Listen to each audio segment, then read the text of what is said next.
As the granddaughter of the one who developed the Ohio State University Office of Minority Affairs in 1970, and as an alumnus of the Ohio State University, I'm hopeful.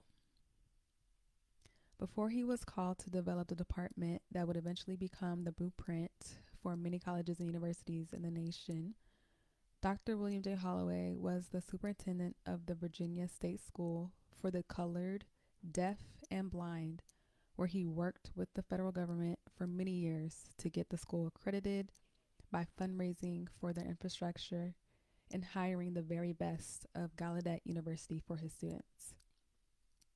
It wasn't just a job, he dedicated his life. As a society, it's easy to think that an end of a chapter means the end of the world when really it's an opportunity to expand. His most fulfilling work didn't come until after retiring from the department, where he developed a program that funneled Nigerians to Ohio State University to get their teaching degrees.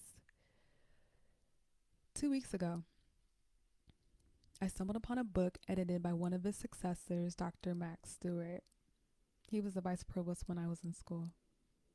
It's called The Promise of Justice, Essays on Brown versus Board of Education. And it reminded me of three things. Our school system, the fact that there's still so much history I want to learn, and that schools just don't have the bandwidth to teach everything we need to learn.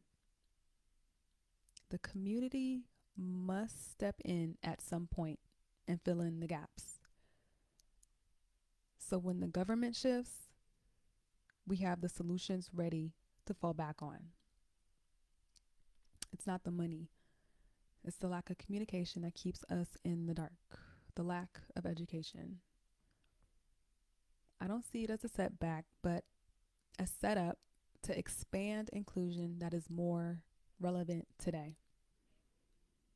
Until we stop walking around afraid of the statistics about what they are not doing for us as a people and begin acting like the majority we are soon about to be when we all collectively get together, we will continue to use our race, class, and disabilities as an excuse.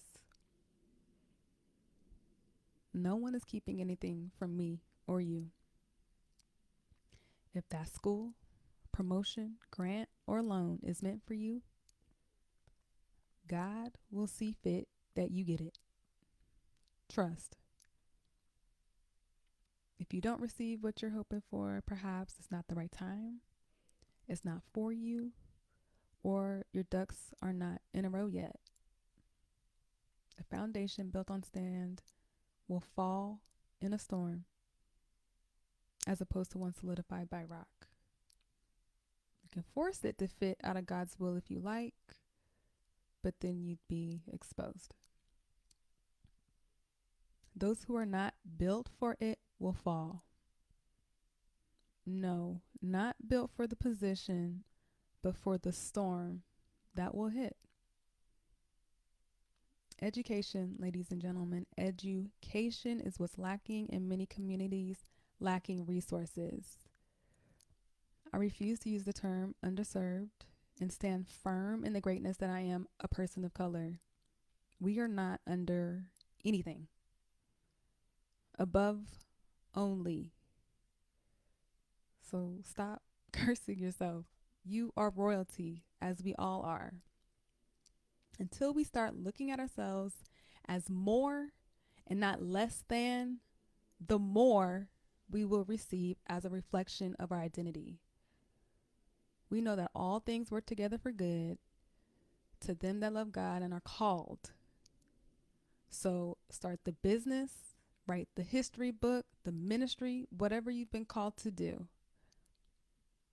Get to know God and understand why you were put here on this earth.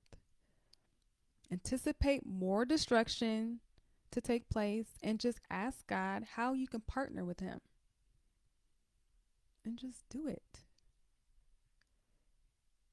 Just take it one day at a time. It's not a race. It's your destiny.